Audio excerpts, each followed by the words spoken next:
What you just watched is not from a movie. That is a real Ring camera on a real street in Atlanta, Georgia.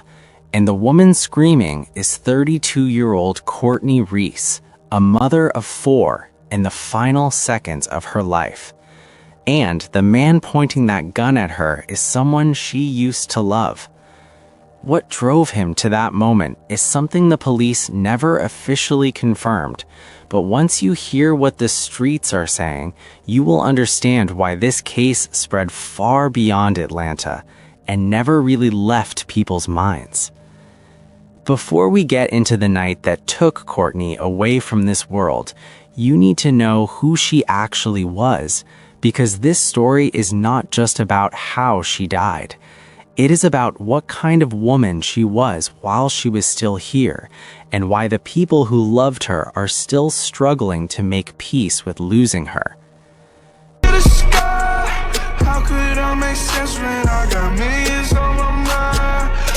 They don't pay. You want a 10-piece, make it all flex. He just want a phone match. Why would I DM a nigga first when I'm the catch?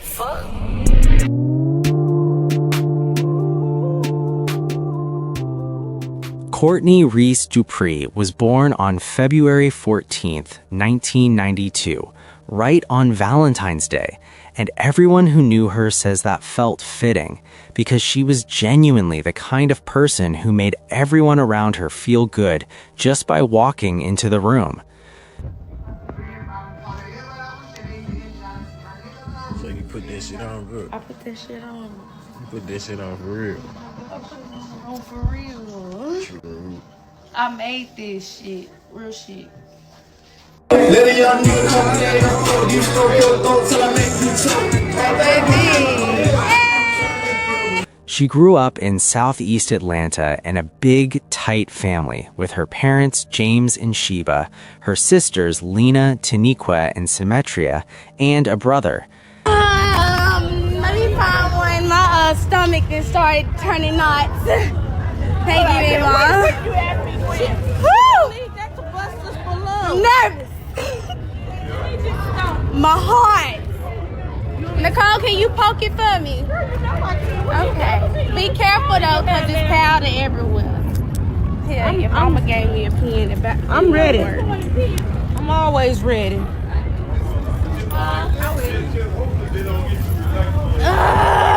The anxiety.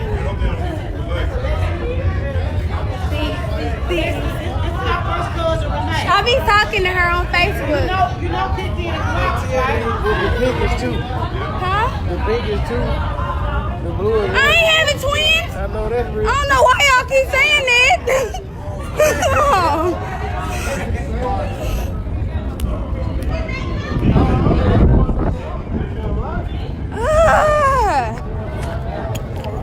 Daddy, just say Team Pink.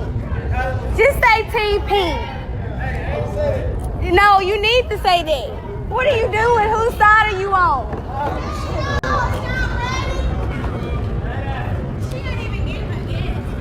I told them to come on. They hear me. Which one of y'all gonna record? Because I gotta go stand out here and pop this balloon. This my live now. Y'all can't fuck it up. I say what up though. What's good? Okay. In here. Me and Rika. I mean, me and Rika. Which one is you? Okay, alright. Yeah, this her phone. Where Day Day at? Lex and Day Day.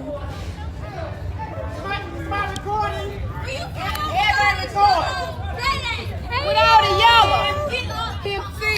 Okay, I'm flipping the camera back around because my edges ain't there. Alright, I got all my team over here. Hold on. Hold on. Okay, let's see the balloon.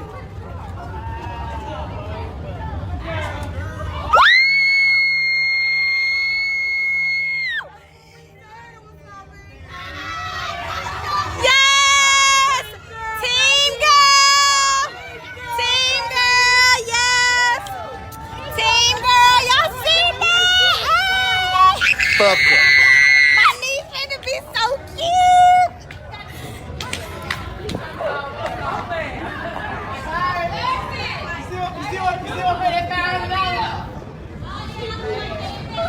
Hey, you still over there found it out? I'll tell you what it is. Oh my God. I'll tell you the next Huh? Bite it. Bite it. Bite it. That's what it is. Girl, all of them feel pink for what your baby. Oh, I'm finna show y'all I know. I just said slow. It's a girl. We got a girl. He mad.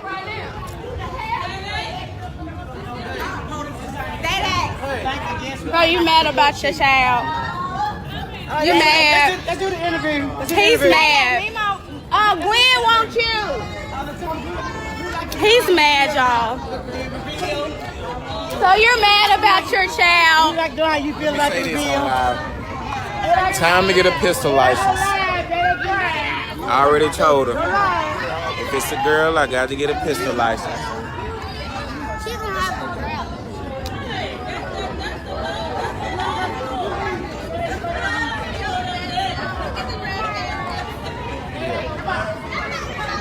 Hey.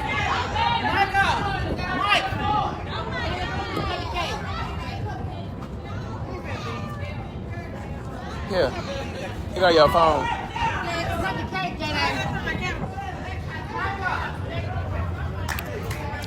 It's a girl. Our dream came true. Okay. So there y'all go. It's a girl. It's a girl. I'm finna cry still, even though I got a girl. Team niece. I'm finna cry, y'all. I'm trying not to, though. That ass mad, y'all. Everybody mad that it's not a boy. Well, all my brothers and stuff mad. I'm going to abuse that hoe. But it's a girl. Don't fucking do my child. No, I'm just playing, but I'm going to need to go get me a pistol All right, license. y'all. I now, gotta for real. go. It's time to get a pistol license. She was never famous or running in any circles that would put her name in the news. She was just a woman from Atlanta doing everything she could to raise her kids and show up for the people she loved. She was a vibe, the life of the party. Her infectious smile is keeping her grieving family's spirit high. She was everybody's hype man. She was everybody's cook. Her sister Lena called her the family's hype man, the one who could walk into any room and flip the whole energy just by being present, and she had a real love for cooking. Cook dinner with me tonight. We having shrimp, roasted potatoes, steak, broccoli, and corn. A lot of the days I really don't even be knowing what to cook, but I kind of had a taste for this, so I was like, yeah, I'm gonna just make that. First, I started off with just cleaning my potatoes, then I moved on to the shrimp. Yeah, please make sure y'all cleaning the inside of the shrimp. Like, do not skip that step. Then I moved on to cutting up the steak. And to season the shrimp, I used garlic powder, some adobo, sprinkled a little bit of onion powder on there, garlic salt, and a little bit of Lawry's. I did not use Old Bay because I really wasn't going for that seafood like boil kind of thing. I just want to like garlic buttery shrimp, so that's what I did. Mixing that all up, and I'm gonna let that sit until I finish seasoning the steak. I just drizzle a little bit of oil and I season it with the same stuff that I seasoned the shrimp with. The only thing I added was like a total complete seasoning. It's like $7.55, but you know, we doing it. Okay, back to the food. I did peel the corn. Yeah, this is fresh corn. I'm trying to stay away from the canned vegetables. The broccoli is in the pot. Now I am just drizzling some oil on the potatoes and seasoning them up. I already did cut them and they about to just go in the oven for like 20 minutes. We love onions in this house, so I pan-seared some extra onions. Yeah, the food is all just made my plate and I'm about to eat. People who knew her said she had a gift for making any occasion feel like a celebration just because she showed up to it. But above everything else in her life, her 4 children were her whole world. 3 daughters aged 13, 9, and 6, along with an 11-year-old son. And if you ask anyone who knew Courtney what kind of mother she was, every single one of them will give you the same answer. She gave those kids absolutely everything she had, and they felt it every day. She didn't deserve this. Her kids will miss her sisters, her brother, her dad, her mom. Now here is where the story starts getting heavy before we even get to August, because by the time everything fell apart, Courtney and her family had already been through something that most people never have to experience even once in their lives.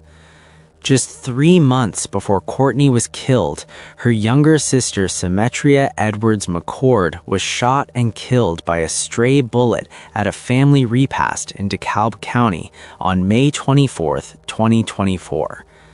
Symetria was 29 years old, an Army veteran who had just finished nursing school and finally landed her dream job at Grady Memorial Hospital, which is the biggest trauma hospital in Atlanta.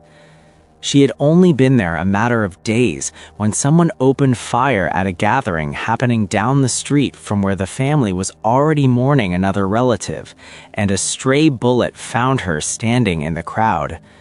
She had nothing to do with whatever caused that shooting, was not involved in anything, and yet she died at the very same hospital where she had just started building the career she had worked so hard for. Her mother, LaTanya Walker, who also happened to work at Grady, was there when her daughter took her last breath.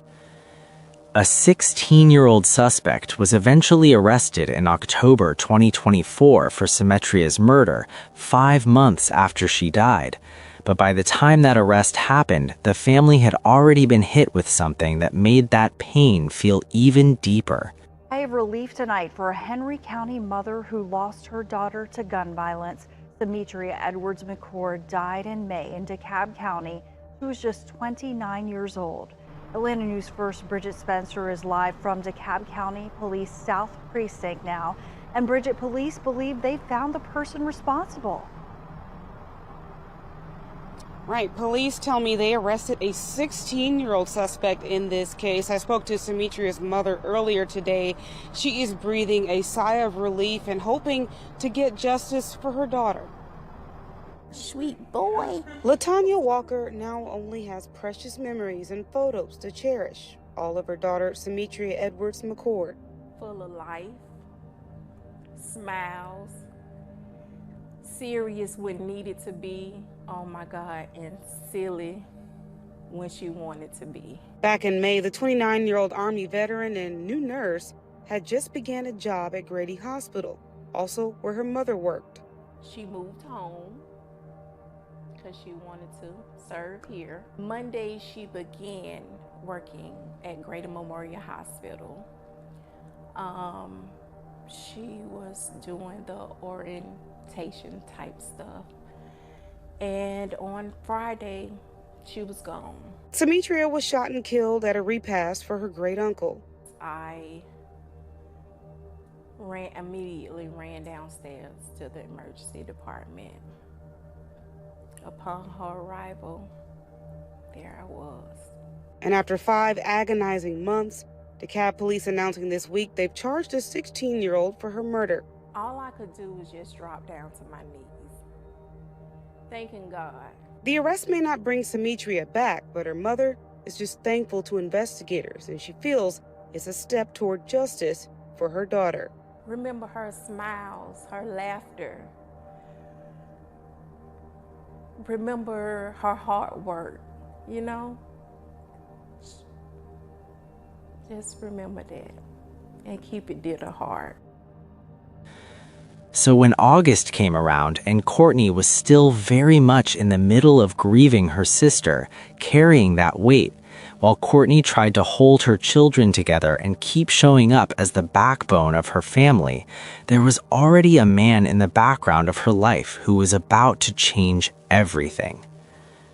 That man was 33-year-old Derek Rankins, someone Courtney had been involved with romantically in the past, and while her family identified him as an ex, the full details of their relationship, how long it lasted, how it ended, whether it was fully over or not, were never completely laid out in official reports. However, what is not up for debate is what happened on the night of August 20th, 2024, and it is one of the most disturbing things you will ever see come out of a home security camera. It was just before 9 in the evening on a Tuesday night in southeast Atlanta on Springside Drive, a regular residential street just south of Cleveland Avenue. Courtney's 4 kids were all inside while she was out front, and that's when Derek Rankins came walking up to where she was standing.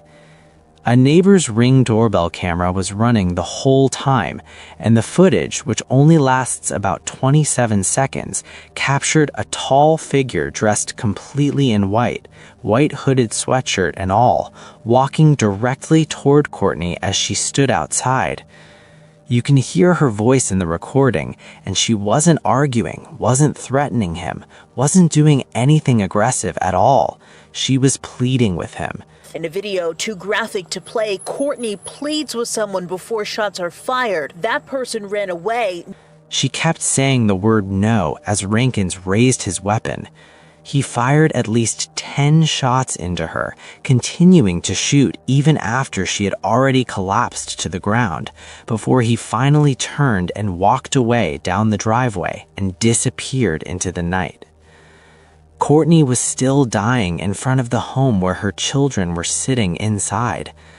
When Atlanta police arrived and found her suffering from multiple gunshot wounds, the doctors and paramedics did everything they could, but it wasn't enough. Courtney was pronounced dead at the scene. Good afternoon and welcome to 11 Alive News at 4. I'm Jonathan Martin. And I'm Faith Jesse. Thanks so much for being here with us. Atlanta police are investigating after a mom was killed this week near Cleveland Avenue in Atlanta. The family of Courtney Reese devastated after her sister was also a victim of gun violence just months ago. 11 Alive's Erica Murphy has our top story today. She's joining us live from the neighborhood on the city's southeast side. Just to emphasize that devastation, Erica, this has got to be such a hard story for that area. What are you hearing from people over there? Definitely devastating for the people who live in this area. Courtney was just 32 years old and she was caring for 4 young children when her life was cut short on Tuesday, just here off of Cleveland Avenue and Springside Drive. Police say they were called out to the 39 Springside Drive Southeast just before 9 o'clock. They found Reese suffering from several gunshot wounds, and she succumbed to those injuries. Police say that there is now a short ring cam video that is showing the exact moment that her life was taken. We can't show you that video because it is simply just too graphic, but it does show a man shooting her multiple times after Reese appears to plead with him. We spoke with a group here in the Cleveland Avenue neighborhood who works with families affected by violence. They think that they are seeing an increase in violence against women in this area. Recently, it's been so much violence against women, and it's like they're just being unprotected. There's a family that's here that's ripped apart. Kids don't have a mom. So we, as the community, Mothers Against Gang Violence, we are here to wrap around that family, because when that happens to you, I know personally, because it happened to me, you need support for everything. The video made it onto social media almost immediately and spread in a way that nobody could get ahead of, and Courtney's family was now dealing not only with the grief of losing her, but also with the reality that millions of strangers were watching the last moments of her life on their phones. Atlanta Chief Darren Shirebaum officially classified the killing as a domestic violence homicide that came out of a personal argument between Courtney and Rankins, and murder warrants for Rankins were put out the very next day, on August 21st. The police were able to move that fast because the Ring camera gave investigators a clear look at the man who showed up and shot her. However, by the time the warrant was out, Rankins had already disappeared, and for 7 full days he managed to stay out of reach. The area around Cleveland Avenue was shaken in a way that went well beyond just this one case, and the people who work in those streets every day knew exactly what they were seeing.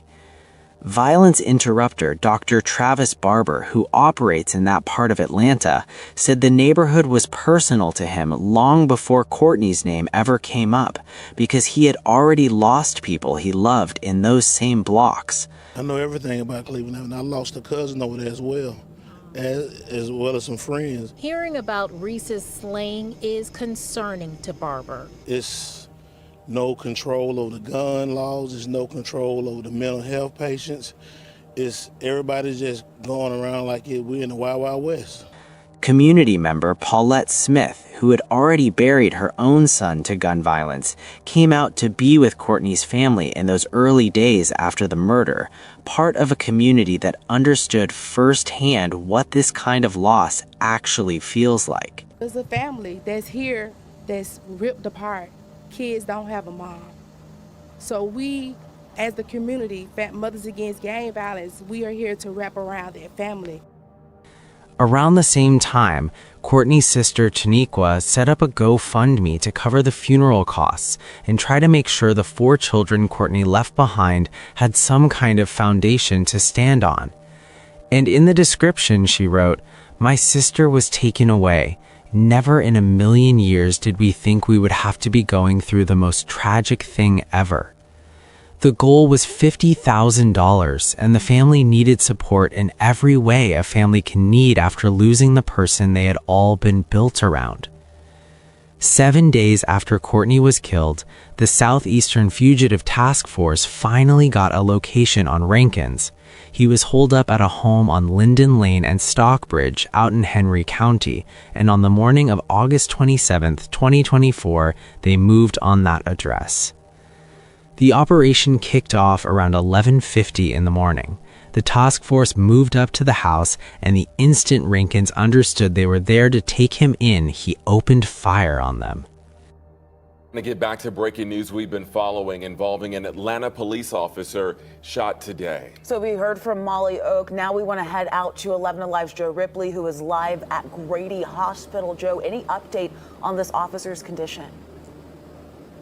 Well, as you mentioned, this Atlanta police officer was shot while helping to execute a search warrant in Stockbridge. That's Henry County. Right now, though, he remains in Grady Hospital behind me recovering. We're told by Atlanta's police chief, Darren Shearbaum, that officer is expected to be okay. He is expected to recover. Henry County Sheriff's Office helicopter actually flew this 18-year APD veteran and investigator right here to Grady. This is all tied to a search warrant in Henry County. A regional task force led by U.S. Marshals executed this search warrant this morning in Stockbridge for Derek Rankins. During that exchange of gunfire, a member of this department, an 18-year veteran assigned to our fugitive unit, was injured. And thankfully, those injuries are not life-threatening. The officer was flown to Grady Memorial Hospital by a helicopter that the Henry County Sheriff's Department provided. After the shooting started, the Georgia State Patrol SWAT team was brought in. They pumped tear gas into the house, went inside, and made their way up to the attic, where they eventually found Rankins. He was already dead, with at least one gunshot wound and a rifle lying next to him. Whether the return fire from the task force killed him or whether he turned that rifle on himself in the end, that question was handed over to the Georgia Bureau of Investigation to answer independently, and as of early 2026, no public answer on that has come out, which is pretty standard in situations like this because those findings typically go to the district attorney rather than being shared with the press. Tonight, a violent end to the search for a gunman who killed an Atlanta mother. And today, an Atlanta police officer was shot while serving a warrant for that murder suspect in Henry County. That's right. So what we do know is that the officer is expected to survive. That suspect is dead. And through it all, Courtney Reese's family, they are mourning her loss. Reese was just 32 years old. She had 3 daughters and an 11-year-old son. 1 week ago, she was shot and killed on Springside Drive, that's south of Cleveland Avenue. And the investigation into her murder, it led the Southeastern Fugitive Task Force to a home in Stockbridge today. Atlanta police say when they arrived, the suspect here, Derek Rankins, started shooting. An officer was hit in the arm. Rankins died during this standoff. but police have not yet said if he took his own life or if he was killed. And today, Courtney's father is speaking out, saying that while he doesn't wish harm on anyone, he's glad that Rankins won't be a danger to anyone else.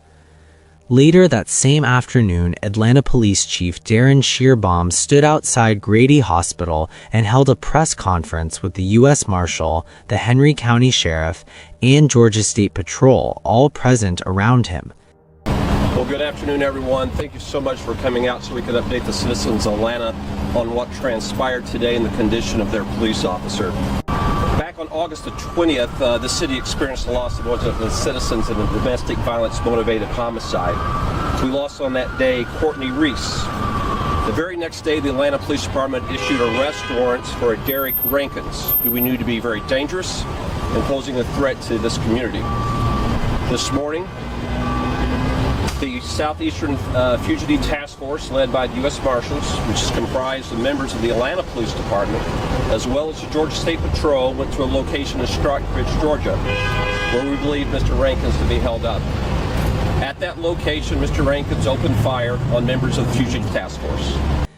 The U.S. Marshal for the Northern District of Georgia also spoke at that same conference, giving some context for just how dangerous and how constant this kind of work actually is for the people doing it every year. U.S. Marshals serve some 2,000 warrants a year that normally result in about 200 arrests of individuals for murder per year. This was one of those individuals that we wanted to get off of the street. We were able to do that successfully. We are so glad, and we are continuing to pray for the Atlanta officer that was wounded in this. The officer who was shot, that same 18-year veteran, was expected to make a full recovery, and his name was kept out of public statements, which is normal procedure in fugitive operations. But his chief made sure people knew what kind of man he was in terms of what he stood for. And so at this point, our one investigator, we believe, will make a full recovery. I want to commend him for his bravery today. I want to commend every member of the Atlanta Police Department that reports to duty to keep this city safe. But out of everything said that day, from every official at that press conference to every neighbor and community member who spoke to the cameras, the voice that landed hardest and said the most with the fewest words was Courtney's father. In a statement, Courtney's dad responded to the news of the suspect's death, saying, honestly, this is the best outcome because this guy was a danger to others. Well, while he was on the run, I wish death upon no one, but he deserves exactly what he got.